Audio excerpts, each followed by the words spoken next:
This is the Agency Balance Podcast, where we talk about agency life, client relationships, and your own personal balance.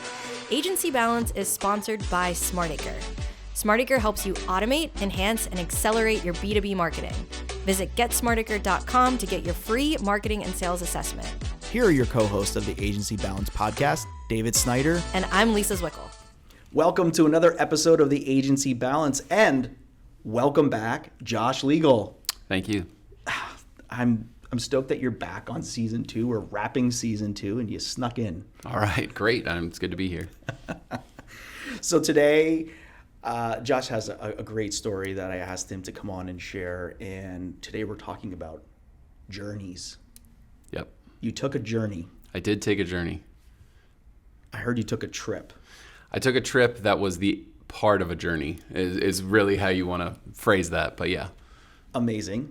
And I actually don't know all the detail behind this, so I'm really excited. I wanted to keep you in the dark, so this would be really natural. So we hope today's episode is going to give those some maybe courage, maybe some inspiration, maybe some ideas if they're looking to take a trip, a journey.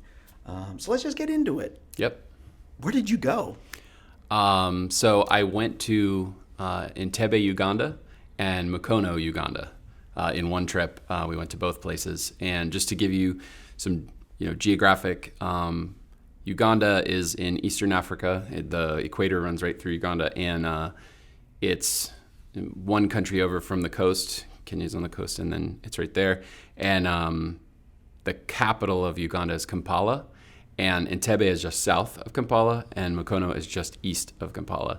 And Entebbe sits on Lake Victoria, which is the second largest freshwater lake in the world, only second to Lake Superior by square surface area. So there's this huge body of water right there. And then you have this city, Entebbe, which is actually, in Africa, it's a sizable city. They have a big airport. They have, they actually just had a big summit, global summit there. So yeah, it's a sizable city. So we were there for most of the trip. So, wow. I've never been there. Neither had I, honestly. And thank you for plotting that out on the map. I generally do quite well in the geography category on Jeopardy. Okay. When we watch Jeopardy every night. But that helped me a little bit because I'm not too up and up on some of the countries in Africa. But, yeah, there's a lot. Wow, that's amazing. So quite a distance from where you're located to there. I have to start with the why. So how did this all come about? Give me the backstory. Sure. What made you wake up one day and go, you know what? I think today's the day I want to go to Africa. So I think that's really, when you get to the why is really what starts it as a journey and not just a trip, right? So we're going to go way back. 17 years old. I'm 17 years old.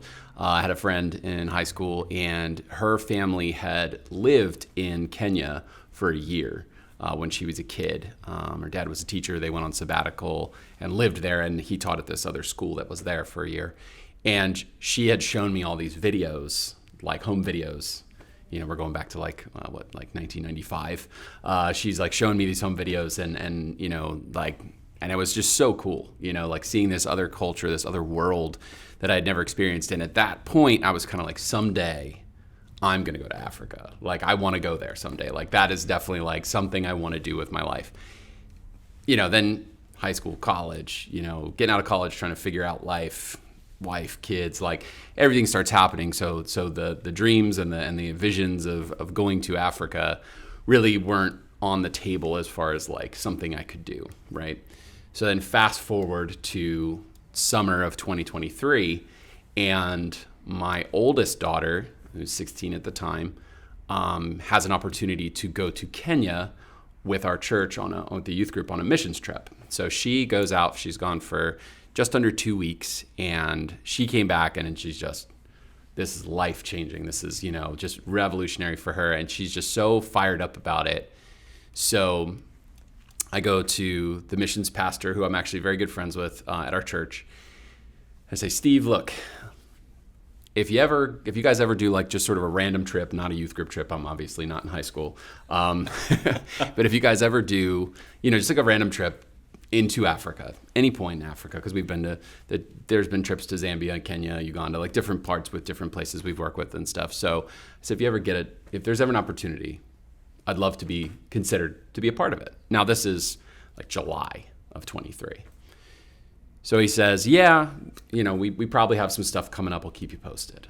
So I'm like, okay, cool. Like that's kind of as far as I got in the thought process was I should probably tell someone that I want to go, at least somebody who could make that happen or at least know when it's happening.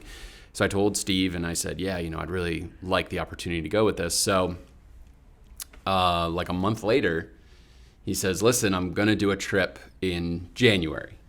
And I'm like, okay. January is a good time for me. It's usually like, it's slower in our business during January.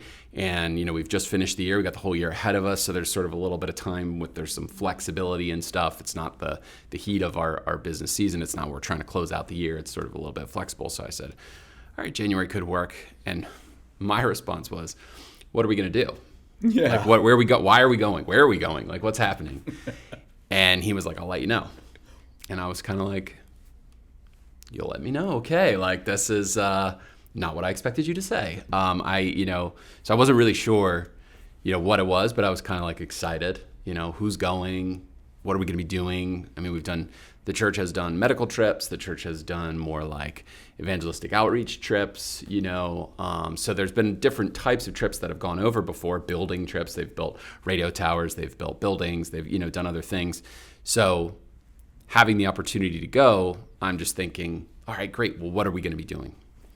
So I repeatedly am, hey, what are we going to be doing? And he's, yeah, I'll let you know. And I was like, okay, I'm not sure if I'm going yet, but, just let me know what we're going to be doing. So then it comes to find out that the trip is going to be small. Sometimes it's like 20, 25 people are going to do some big project, help out some people over there. But this was there was going to be 6 of us. It was going to be Steve and this guy, John, that I don't really know well at the time. But then the other 3 guys who are going are all very good friends of mine. One of them actually is like one of my best friends for the past 30 years. Oh, wow. So he's going to go. So I'm like, okay, I mean, the team is lining up and it sounds awesome, but I still don't know what we're doing. Like, what are we doing, guys? Like, why am I going? Like, how can I help? Like, what skill set do I have that's going to be used here? And I'm still like I'm hearing like little dribs and drabs. Like, we're going to go here. We're going to meet with these people. We're going to touch base with this group. We're going to, but nobody's like saying like, this is the plan. This is the itinerary. And I'm like a planner itinerary guy. Like in my brain, I mean, you can ask my wife. She's like, if she's like, we need to do this, I'm like writing a list like right away. Let me guess. You're going there to record a podcast. Right. Yes, we're going to fly 7,000 miles away to record a podcast. No, so I mean, we're really, like I'm not sure what to do because I'm thinking, okay, I got to spend time away from work. The business is going to be operating without me. And I trust the team that's there, but I'm going to be possibly completely unreachable for a whole week. My wife and kids are at home. I'm going to leave them for a week. I'm going to put myself in the face of, possible sicknesses and things. Like, I don't, there's a lot of, right on the water there on Lake Victoria, so mosquito count is high. Like, you have endemic things going on there. So, I have to get a yellow fever vaccine just in order to get into the country, so it's like there's concerns there. It's like, why am I going to take this risk? Why am I going to, cause this inconvenience to my life if I don't even know what we're doing? And my wife, I mean, she's the best, and she's just encouraging me the whole time. Like, you just need to step out in faith. Like, there's a plan here. Like, you got to, just try it. I mean, she's gone to the Ukraine, she's gone to Mexico, she's gone to Ireland to do these types of trips before when she was younger. And I had done like a couple domestic things, here where we went down south and like helped some people do roofing and stuff like that in poorer areas. But I'd never gone international before. So I'm sort of like, I'm the newbie, she's the seasoned vet, and she's just really encouraging me to go. So I really I have this desire to step out, but again, I'm like pulled back. So finally I'm like, all right, look, I'm just going to say I'm going to go. Like, because it's October now. And if I don't say now that I'm going, like there's not going to be time to get visas and I got to get my passport renewed. And like I've got to get all this stuff done and there's not going to be enough time. So I said, I'll go. And so it was really a leap of faith. I mean, because I didn't know what we were going to be doing. I was just kind of like, all right, well, I'm going. And as soon as I said, let's go, I'll do it, Steve, the guy who's running the trip, was like, great, here's what we're doing. No way. So that's when he kind of laid out to me what the plan was and kind of what we were doing. And, you know, it was that part of the journey of like struggling through, should I go? Should I not go? Yeah. Why am I going? You know, there was an aspect there where I was really like being very pragmatic and very like, I've got to, you know, figure this out. I've got to understand why I'm going and everything. And there's part of it that's like this emotional, spiritual part where I'm like, I've got to be able to step out. I've got to be able to just say, all right, I'm going to go. And so I said, I'm going to go. Well, that's crazy. That's actually, it's pretty funny that he was kind of like, Steve was like, okay, now I'll tell you what now I'll tell you what we're going to do. But I guess like before we get into kind of the, like what you did there. Yeah. You said like preparation and you're a planner.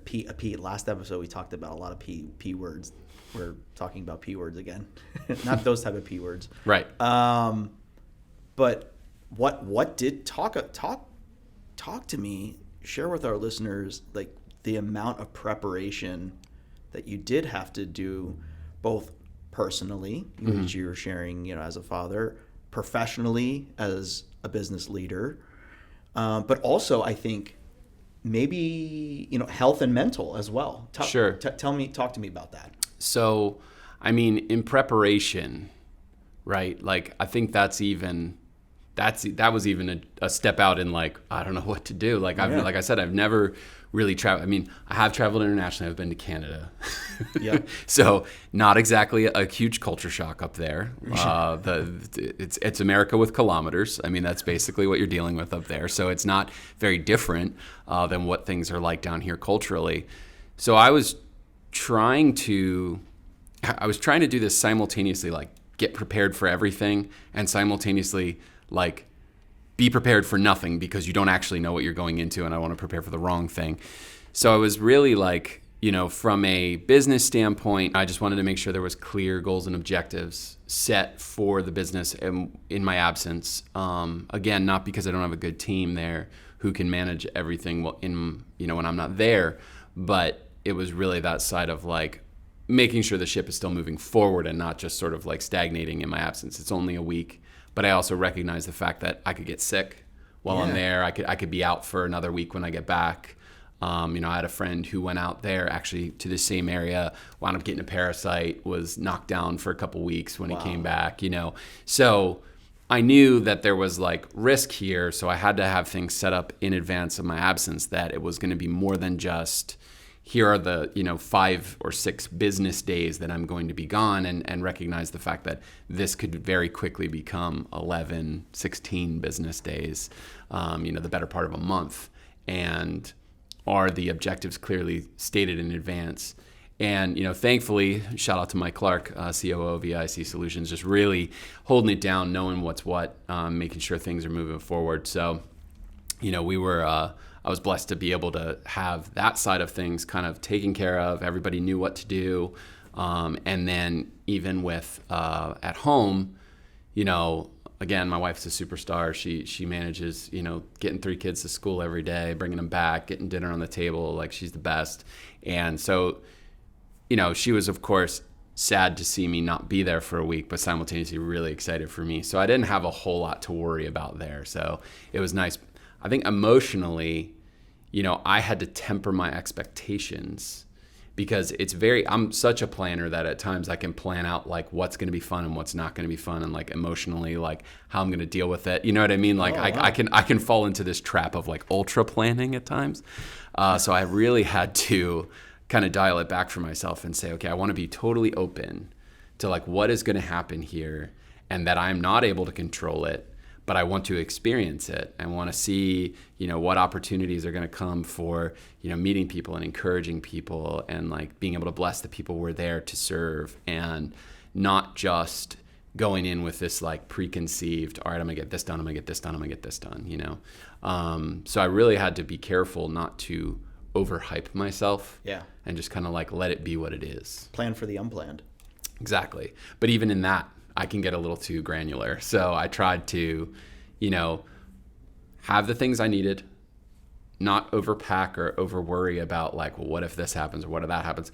I mean, the other thing you have to realize is like, we're not going to, it is a third world country, right? But we're going to be in a major city. Right. Like there are still, yes, there are like street side vendors who are selling like, live stock and, things like that. But there are also like small shopping malls where there's like a grocery store and like a restaurant and, there was a North Face store in the one mall we were by. From the Ritz-Carlton to... Right. So there was still opportunity, like, if I needed some new T-shirts or something because mine got lost or ripped or what, I could get what I needed. So I didn't want to overthink it so much that I was like, preparing for like some backwoods safari that I was going to be on for a month or something like that. I wasn't, going off the grid. I was just going to a place that was very unknown to me. Yeah, I can imagine that.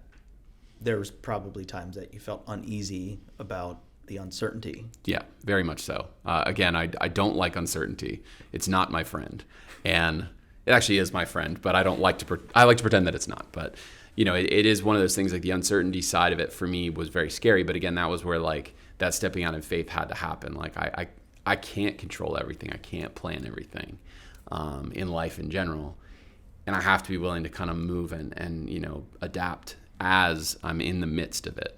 So I had to recognize the fact that that was going to need to occur, and I was going to have to deal with it moment to moment. Right. So I think that's really the emotional preparation, was really psyching myself up for like, you don't know what's going to happen.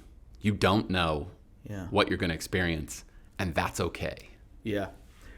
Well, I think it also, it sounds like you had some support there with you because you had people that you knew as well that were coming with you. So I think that maybe that helped, right? It helps a lot. Having a team that I was very familiar with, good friends that I was able to travel with, because the travel's heavy. It's a 14-hour plane ride. The first leg of the trip is a 14-hour plane ride. Then you're in an airport for a while. Then you have a short plane ride, but then you're driving all around, and the roads there are less than favorable. I was glad I wasn't driving. But I've seen videos. I don't know if it was like that with some. It was wild because you'd be driving, and the potholes. Pennsylvania, we talk about bad potholes. You're talking potholes that are, 12 to 18 inches. These are potholes that cows can fall into. Yeah, and then on the sides of the roads, they have gutters for the rainwater to run off on, but they're like stone-lined troughs. And so if you go a little to the right or the left, like you could easily drive right into one of those and then be stuck. Plus, there's no sidewalks. Right. Most people don't have cars, so there's people walking all over the roads. There's livestock all over the roads. There's animals. And motorcycles everywhere. Motorcycles. Yeah. And vehicles that are probably barely held together. Yeah. Right. So and so you're in this situation where it's suddenly like travel is just so different. Right. But again, it's like I had to be okay with that. Yeah. I had to be okay with the fact that things were not going to happen the way I thought they may happen. So in addition to having people that you went with, you also had a good support system on the home front and in the business, which I think is so critical. If you're thinking about taking, any type of trip, you don't have to go to Uganda. You can just go to the shore of the mountains. But I think you said it quickly. It was like you had a team that you could trust, and you trust them, and that they're going to be there for you to not just keeping the lights on, but to help grow and keep things moving forward. And I think in ways that's healthy too, right? Like, do you find that that's healthy for you to kind of step away sometimes, not to like test the system, but just to give them the opportunity to step in? Yeah, it doesn't. I'm not doing it with the purpose of testing the system, but I am testing the system just because of the nature of what's happening. But I think it is crucial from a business standpoint that you have those times where you force the system to operate the way you've designed it to operate, right? Like if you've done the work up front, it should be fine, but there is nothing scarier than taking your hand off and making sure it actually is fine. Now, ultimately, in a week, we couldn't careen that far into disaster, so it wasn't like I was going to be gone for 6 months or something, you know. But still, you know, it's like a baby, you know, like when your baby's learning how to walk, it's kind of scary to let them go in that moment, you know. Speaking of, you know, letting kids, like letting my daughter go to Africa at 16 years old and be like, okay, I literally can't do anything if something goes sideways here. I'm 7,000 miles away from you, and having to be okay with that. That's, again, part of this journey of like stepping out in faith and just being like, all right, well, I'm going to trust that you're going to be all right. So, all right. So at this point, you're locked in. You're going. You told Steve that you're going. Yes. He told you what you're going to do. You told me that it's a 14-hour flight. What the heck did you do on a 14-hour flight other than sleep? Like, what was the timing of that? Well, first of all, I don't sleep well on flights. I don't either. So sleep was minimal. Okay. So it was like a comedy of errors on my flight for me. I think everybody else on the team was fine. Like nobody else had any like major issues, but it was like, you know, so you're sitting in this flight. It's fine, but it's a 14-hour flight. So, you know, 7 hours through, you're like, yay, we're halfway there. You know, I still have another 7 hours to go. There's only so many movies you can watch, so many books you can read. You got to stand up. You got to move around. My headphones broke in like the first hour. It was like the phone, I had them plugged into the phone because I didn't want to bring Bluetooth headphones because I was like, I don't know what the charging situation is going to be like. I'm going to bring wired headphones. So I plugged them into my phone and it like got stuck and I pulled it and it just shredded the cord. So I was like, all right, well, I'm not listening to music. You know, so did a lot of like kind of standing up, walking around, talking to a couple guys on the team, kind of just getting where their head was at. Most of them had been on trips before. I think all of them had been on trips before to Africa. I had not. I was the newbie, you know, so everybody else had kind of had some seasoning behind them. They kind of knew what to expect.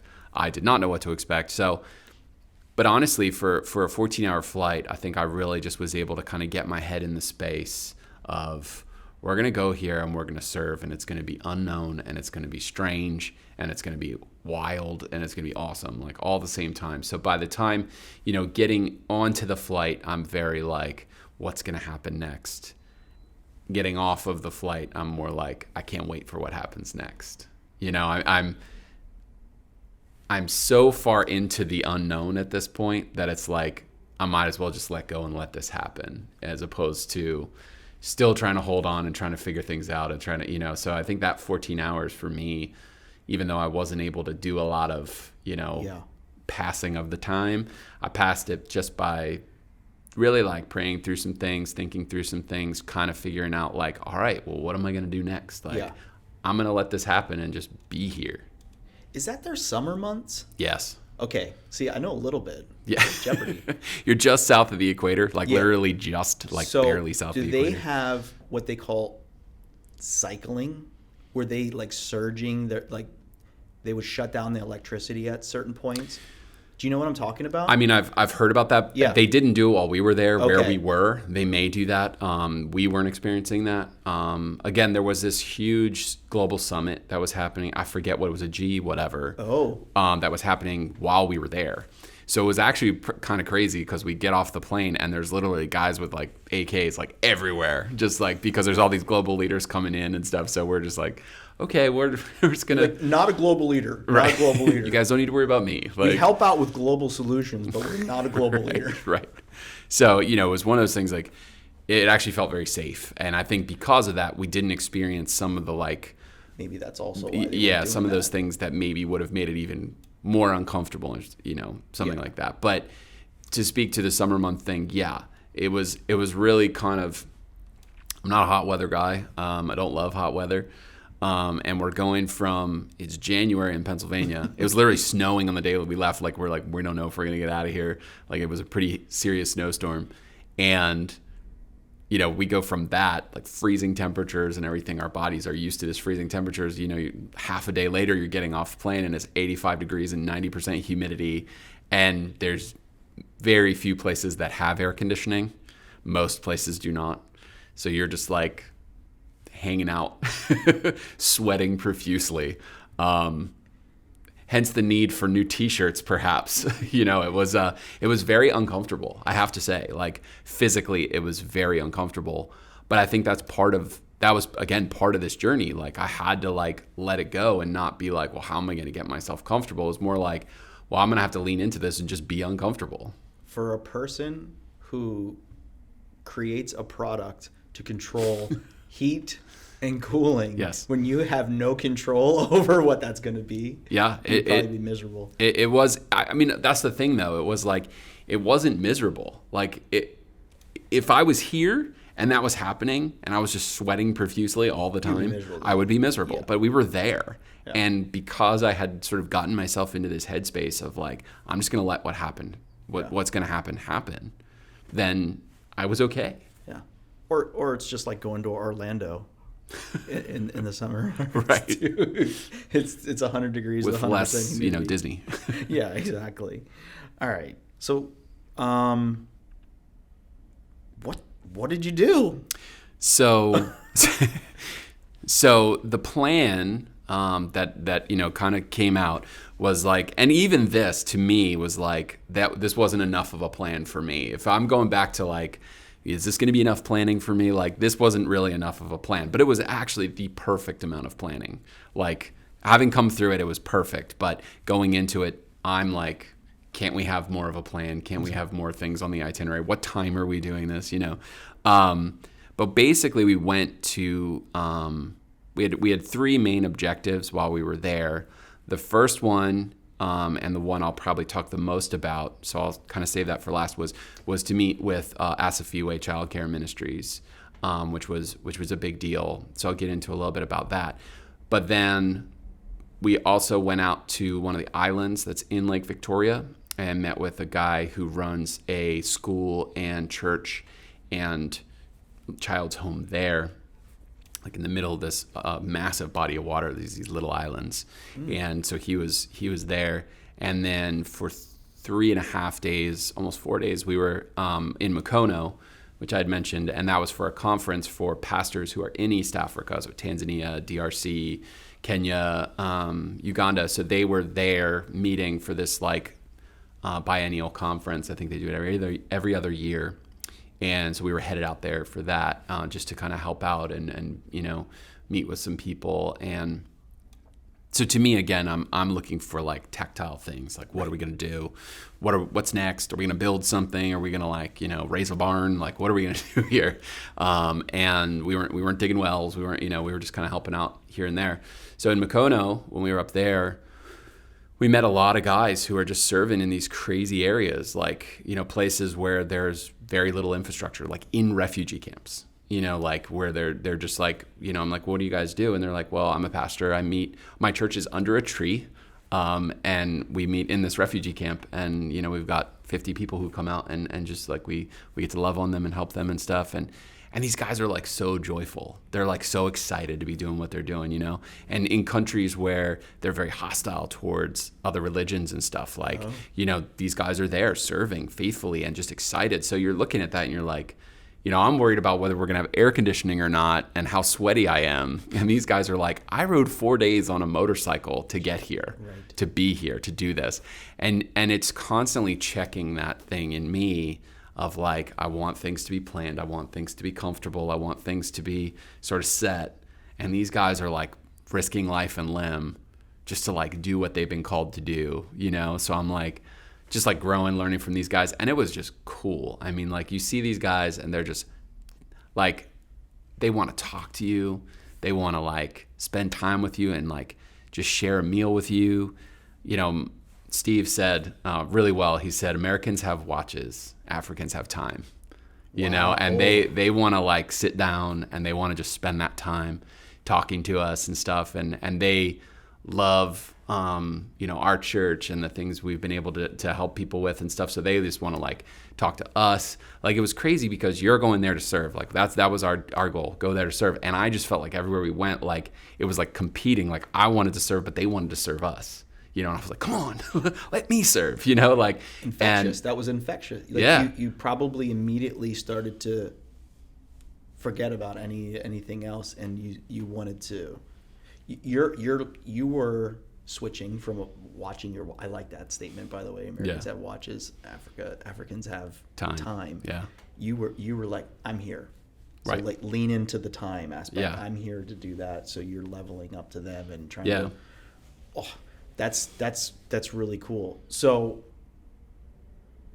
you're having meals with them, and like, I assume are they assuming that you just understand their culture, or are they explaining talk to me about like the culture? So side they of it, were. I mean, they do take it from the assumption that you kind of understand, and it's not so far off that you can't understand. Right. It is a different culture, very much so. But it's still humanity, right? And you're not in the jungles of, South America with some sort of tribal group that is, very like indigenous and different than what we're used to. They're still very similar to what we would expect up here. And so as we're down there, they're explaining things to you, and it is culture shock what they're saying, because we don't experience certain things like that. We don't experience religious persecution like that. We don't experience, it's not even like homelessness, but just this like slum level of like living in these refugee camps. Like we don't experience that. We don't experience like someone's calling being literally like, I'm going to go into an open air thing and just kind of make this happen. We're all like, where can we meet? What, who's going to come? Who's going to bring the drinks? Who's going to bring the food? Like they're very much like just sort of off the cuff making it happen. So it is very different in that way. It's very refreshing, honestly. But it's not so far afield that you can't understand. Like you're still very much like, yeah, I get that. It's just sort of foreign in the sense that it's not how we do things here. Right. Almost like I don't even want to assume, because I don't have a place for that, but it's like we're so used to all these amenities and certain level of things where you get caught up into that hustle and bustle, but they don't know some of that. So. Sure. And it's not even like, it's not that they don't know in the sense of like they don't know it exists. Or they're missing out on it. Yeah, it's just kind of like that's not how it is there. Got it. So they don't think about it in the sense of like, I need that. There's an expectation that comes with once you have something, even if that thing is temporary, short-lived, or a gift or whatever, like you still kind of come to expect it. How frustrated are we when our air conditioning breaks or our refrigerator isn't working right, And that's the nature of mechanics. Like things will break down. It will happen. It should be expected. But instead we're immediately, I can't believe this, And it's like, no, it should be very believable that this is happening. Yeah. So you had some meetings. Yes. You had some good meals. Did you build something? We did. Just relationships. Just relationships. Yeah. No, we didn't build anything. Up there, our goal was really just to kind of be there. Steve was speaking at the conference, so he was there teaching, doing some workshop stuff, and we were there. We were taking some videos and photographing people, to document what was happening, so people around the world could kind of see what was going on, what it's like over there, what the conference was like. But really, the thing I think that was the most impactful for me was when we were at Asafua Childcare Ministries in the beginning and the end of the week. So to kind of talk about that a little bit, Asafua is a place, it's a childcare ministry, so that means we're talking about orphans. We're not talking about like daycare.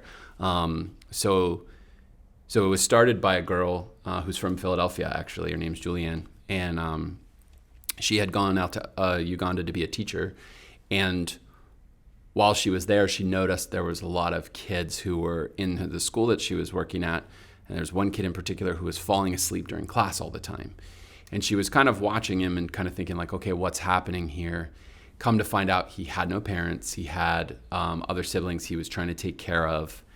And she really just created this burden in her heart to, serve these kids and give them a place. So she started with an African national. His name is Danica. The two of them got together and started this ministry. And so what they do is very interesting. They're not the only one in the world. I don't want to give them, credit that they're the only one who does this, but they do it really well. So I will say that. But they have a different philosophy of childcare. So instead of having like a dormitory style, which is perfectly acceptable, but that's many places you have more of like a dormitory style, girls over here, boys over here, maybe separated by age groups and stuff.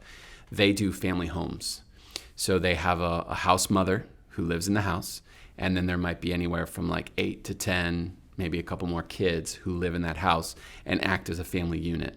The mother, raises them and so they have all these homes in this one neighborhood that they have that all these little family units live in. Wow. So they started with a couple kids. They currently have 160 kids in this group. Wow. It's phenomenal. I mean, you see it and it's just unbelievable. So when we pulled up there, Sunday was our first day there. We arrived in Uganda on Saturday. We met with Julianne. We met with some other guys from a church there. We all went out to dinner. And then we were all exhausted, of course. So then, we just went back and fell asleep. And then Sunday morning, we headed over there to what's called House 6, which is one of the houses, but it has the biggest plot of land. So they do all their group gatherings there and everything. So we headed there. And I mean, you pull in and the kids are just so excited for me to be there. Like, I'm excited to be there because this is what we came for. They're excited just because we're there. So, I mean, we're trying to get out of the van and they're like hugging us. I'm like trying not to fall out of the van because they're like hugging my legs as I'm trying to get out. I'm like, all right, hold on. And I mean, they all want to hug you. They want to know your name. They want to know they want to know about you. So we immediately are like just onslaught of kids just hugging us and want us to pick them up and the house moms are coming over and they want to get a hug and they want to thank us for coming and I'm like, no, thank you for letting us come. So we got to be with them for a day and we really just got to like hang out at their houses for a while, kind of see what they do, kind of understand how they live there, hang out with the kids, talk to them a bit. We got to be part of this big cookout that they did, and I want to talk about that for a second because that was wild. Do you have pictures of this, by the way? I do have pictures. Can you share some yes, of these? of course. For those you who can are, scroll them in. Yeah, so for those who are trying to like paint, because I'm painting this picture, right? Right. Like, you weren't this world leader coming off the airplane. No. But there you were. You were a celebrity in ways to them. So we can link up some of the pictures on the YouTube video. So if you're listening to this on Apple or Spotify, jump over to YouTube to see this, and we'll put it on agencybalance.com as well. All right, so Bart, you had this big. So we're there. We do like these services, and then we're gonna head back. We're gonna do this big cookout. So obviously I'm an American. We do cookouts all the time, so I know what this is. So I mean, we get there. They get all the kids in a circle. All of them, 160 kids and adults and house moms. I guess the babies weren't there, so there was probably like 130-ish. I'll talk about the baby house later, but so there's this big group, and they start singing, this song about the goodness of God, and so I'm like filming it, and we'll throw that video up there as well. But just to hear these kids are orphans, right? I mean, when you talk about some of their stories, these are kids who are abandoned in the streets. The police bring them there and say, can you please take these kids? Because there's not enough social infrastructure for the state to take care of them. So they know they'll be cared for here. So they're like, will you take these kids? I mean, kids abandoned in garbage dumps, kids, who have no family or who are part of really abusive situations, and they're here and they're just singing about how good things are and how good God is, right? So we're just overwhelmed with this, watching these kids, and we're just wow, this is unbelievable. So then they're like, all right, let's hang out. So they start playing football, soccer for the Americans. So they're playing football, and they're playing this game called netball, which is ultimate frisbee / basketball. You can't run with it, but you can but you're still shooting it, but there's no backboard. And apparently it's pretty big in Africa. People play that. So they're playing netball, they're playing that. My buddy Tony, who's with us, the one, I've been friends with 30 years, he's a hairdresser professionally. So he's giving kids haircuts, because they can't always afford to get haircuts and stuff. So he's helping some of the moms getting some haircuts. And so they're cooking us this big chicken cookout, right? They're going to cook all these chickens. So I'm not thinking about it. Oh, I know where you're going. But we're talking to the guy who's cooking, and he's like, yeah, we got all these chickens this morning. And we're like, oh, okay. And he's like, and we killed them right there. And we're like, wait, what? Yeah. And he was like, yeah. And I'm realizing none of these houses have refrigerators. That's right. So they're literally the best way to do this is to get a bunch of live chickens and just kill them right there. So Joe, who's on the trip, is immediately like, can I do one? So he wants to jump in and help and do that. So they let him do that, and they're cooking it. And I got to tell you, it was like the best chicken I've ever had. Probably the freshest meat I've ever eaten in my life, literally moving hours before. But again, the kids are so excited for us to be there. Yeah. They're just like, you try to take a selfie with one of the kids, and immediately there's 10 other kids on top of you. Like they want to be in on it. They want to love on you, And so it was just amazing to see these kids. When we went back on Saturday, we got to go to the baby house. It was 27 babies in one house.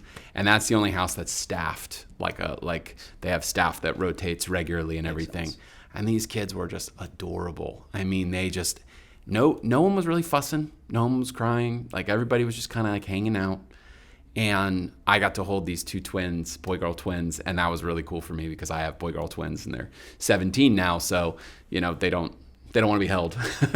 So holding these little guys and just loving on these kids and just getting to play with them, getting to just do that. And then we got to go back to House 6 on Saturday before we left and hang out with the teenagers.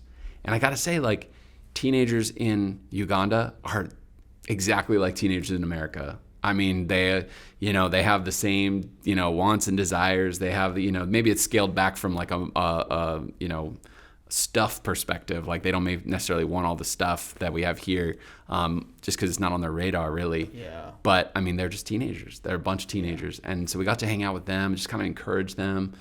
And more than anything, they're encouraging us. These are kids who've been through so much adversity and they've got so much joy. Right. And we're sitting here like, let's tell you how to be encouraged. And they're like sitting there encouraging us. And it was honestly, emotionally, it was kind of hard to get through because it's just so overwhelming. You're amidst all this like amazing stuff that's happening and just like how good it is to see these things happening and how you can just jump in and be a part of it, Yeah. You expected to eat chicken, but you didn't realize you were going to have humble pie. Yeah. So much. It was just... You just can't plan for that. Yeah. And I think for me, that's why, like, I had to go. Like, I had to go and not plan and just see what was going to happen. Yeah. And that's what we did. And being out there was life-changing in so many ways. And these kids just, like, they really affected me. They really, really affected me. And just to see their joy and their excitement. And it's cool because they call you uncle. So everyone's like Uncle Josh, so they're all coming over like Uncle Josh, they're hugging me and like, there's kids who play music, so they were like, they had played for us and they were awesome. They were so good. So we were, talking to them about music and like, just how much they love it, how much they love to play and everything. And they're like, you need to come play music with us. And I was like, you don't need me, like you guys, but they just, they just want to just love on you. And you're just there like, no, I'm supposed to be loving on you. And they're like, no, we'll flip the tables here, It was awesome. Yeah. So it sounds like you would do it again. In a heartbeat. Yeah. So what advice would you give our listeners that they're thinking about doing something that maybe that's out of their control or something like this? Like what's the biggest advice you could give? So, look, there's a lot of talk now about like stepping away, recharging, all that stuff. And I think that stuff's important. Like, don't get me wrong. Like, I don't want to say like you shouldn't take a vacation or you shouldn't have those moments to like just unwind and stuff. But the value of doing something really hard and really uncomfortable not only just like, oh, I did a marathon, or I did 75 hard, or I did Whole 30, or, any of these things where it's like, I did this big thing, took a lot of willpower, a lot of mental toughness to do, that can really grow you and stretch you. Awesome, that's good stuff. Couple that with serving someone else, stepping out and doing something that's hard and uncomfortable for you, but is really going to bless someone else. That is where I think it really flips the script. You know what I mean? Because you come back from something like that and it's like everything's different. Everything is like, you do a mental toughness exercise, like a really, really big one, whether it's forced, whether it's planned, or whether it's, whatever, you just sort of step into it and it happens. You're going to come out with a lot of good things. But if you purposely put yourself in that situation and the goal is to help someone else, not just to grow yourself, you're going to grow. Like, that's going to be a definitive outcome of that. But being able to actually say, like, I went there and like, I was changed, but I was able to help other people. I was able to do something bigger than just, increase my strength, or, like say that I, have this check mark on my bucket list or whatever, is, I think, the thing that you really need to consider when you're talking about something like that is, how am I going to help someone else? How am I going to be a blessing to someone else, especially coming from a culture that is so blessed and so affluent like America is? Yeah, it's almost like you can't predict what you're going to get in return from that. But you said along the way here that, they were thanking you for coming, but you were thanking them for allowing you to be there, because you didn't realize that inherent value perhaps that you were going to bring back with you. So it sounds like you're still carrying and drawing from that trip / journey right today. How is it? How have you had those moments where you're caught up into the hustle and bustle and doing the things that we get back into our daily life? Have you stopped yourselves in the track, or have you referred back to something on this? Sure. Yeah. I think, it's like, I have to check myself a little bit sometimes and remember, like, I do have responsibilities. Like, I do have things that I've been asked to do, whether it's at work or at home, that like, these are necessary things that are part of my daily life, and that's okay, right? I can't feel constantly guilty, that we live in the society we do, right? And I can do the things that I'm called to do in that. But when it's easy for me to get frustrated or overwhelmed by a momentary thing, or I get, something doesn't work out the way I want it to work out, it is very easy for me now to like harken back to the situations that we experienced when we were in Uganda, and the things that we were told by these people who, again, just had so much joy, right? Like, when you meet somebody who has traveled by bus for multiple days in a third world country to get to this thing that you're at, that you're really uncomfortable, you're hot, you're sweaty, the food's different, like everything's different, and they're there just because they're there solely for, that thing, that cause, and they've sacrificed so much to get there. You're like, you know what, if I'm a little sweaty and I'm a little uncomfortable, that's going to be okay. That's fine. I'm going to be just fine. Yeah. So it's easy to apply that then to business, to life. When things don't go your way, when things get hard, like, there's way harder things out there. Doesn't mean we don't need to be diligent. Doesn't mean we don't need to work hard at the things we have, right? But we got to take them in perspective of like, what really matters here? What's the most important thing? And how hard can we focus on that in the midst of all the work we have to get done? Yeah. And maybe it doesn't have to get all done right now. Right. Like, we live in the on-demand world. We have this expectation, and our I know, like, I can speak for my kids, they expect things to be like instantaneous. Sure. Or, if you're out, the weather has turned, so I'm outside a lot now doing yard work and things like that. Yep. And like level setting and saying, like, we're not going to get this done in 15 minutes. Yeah. This is going to be all day. Yeah.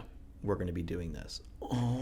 It's so I think that's amazing.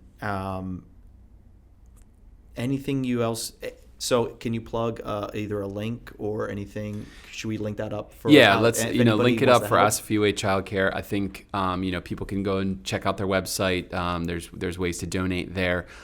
In the fall, in September, there will be a 5K that is a fundraiser for them every year. We always look for corporate sponsors and obviously race day sponsors who you're just coming in to run the race. But they do that every fall. It's in Tyler Park in Bucks County. But I'll put a link to that as well. So we'll have both of those there. But yeah, I think it's really important for people to understand, and I know lots of people do, so don't get me wrong, but I think it's really important for people to understand just how important it is to be able to give back, and not just give back in a way that's like momentary, that sort of says, okay, that feels good, but be able to do maybe a little bit more, maybe help a little bit more. And it doesn't necessarily have to be one specific cause, but yeah, I would just challenge everybody, like, get out of that comfort zone, get so far out of it that it hurts, and do it in a way that you can serve someone else while you're doing it. Awesome. Anything else that you want to kind of go back on, or anything that we missed? Was there any, like, you got all your luggage, you got it, like, there's nothing else that we didn't talk about? No, I did get sick at one point. Oh, you did? I did get sick. I was going to ask, but I was afraid to ask. I was like, while we were there. You have your normal, like, travel, discomfort kind of thing. But I actually, like, spiked a fever, like, wound up, like, in bed for, like, 12 hours. It was miraculous that I actually was, like, immediately better again. Like, literally, I would honestly accredit it to a miracle. But we were in Mukono, and we're about halfway through the trip, and I woke up and I was just tired, but we were tired. So it was sort of like, okay, I'm tired, I'm sore, but I'm sleeping on a bed that the mattress is like this thick, right. So I'm going to be sore, right? But then I was like halfway through the day, and it's 85, 90 degrees, and I'm shivering, and I'm like, this isn't okay. So I go back to my room, and I'm like, yeah, I definitely have a fever. Don't know how high it was because we didn't have a thermometer. Thankfully, it was a time of day where I could, like, call home. So I called my wife. She was like, we're going to pray for you. I was like, okay, great. And I was like, I was just like, all right, I'm going to sleep for a little while. And probably about 8 hours later, I woke up. A couple of my buddies were standing out front of our little hut that we were staying in, and they were just like, I came out and they're like, are you okay? I was like, yeah, I think I am. I think I'm okay. I'm really sweaty. So I feel like I don't have a fever anymore. And, so by morning I was fine, but it was just. It's probably just COVID. I don't know what it was. I really don't. But I came out the other side just fine. And again, it was that moment of like, I can't control this. Yeah. And there's nothing I can do. Like, I don't know if I can get to somewhere that, I'm sure there's hospitals and doctors, don't get me wrong, and we're in a city, but like, my doctor's not here, there's no urgent care around the corner. There's, like, I don't know how it works here, so I'm just, what am I going to do next? I don't know, but I'm just going to lay here. I'm going to take it easy for a minute, and I'm going to just go with the flow here. I would imagine if things got real bad, you could go into the city, right? Like, yeah, I'm sure we would have wound up somewhere, but it was one of those situations where it's like, all right, we're going to take it one step at a time. We're not going to jump too far ahead of ourselves, and we're just going to see where we wind up. Yeah. And we wound up fine. I missed out on a really big football match at the conference that was pretty cool. I could hear it, but I didn't get to go. But it was definitely like that moment of like, all right, well, I have no choice but to roll with the punches here. Yeah. So that's what I did. Drink my filtered water, maybe throw some vitamin C down. Yeah. I didn't even have any vitamin C. I was just like, all right, well, yeah. Here's the water, and I think someone has a Tylenol, so we'll just go for that, Oh, wow. Well, I think what you have done, I think for me, just drawing back on this, that leap of faith is what you said. Plus, that's a Star Wars term, the leap of faith. I use that. That's like a Luke Skywalker thing for my nerd listeners. But the leap of faith for me, that really stood out, and the intangible of you not realizing like what the output that you would receive back from them. Yeah. And that humble pie, that's just amazing. Thanks so much for sharing this trip / journey that you were on. that I'm still on. I'm gonna go ahead and say this journey is. I'm still on this journey. It's still on. Yeah. So the trip is a part of the journey, like I said. You're gonna do it again. I probably will. Yeah. That's amazing, and and maybe you'll bring somebody that hasn't been there. Sure. I don't know. I'm not volunteering quite just yet.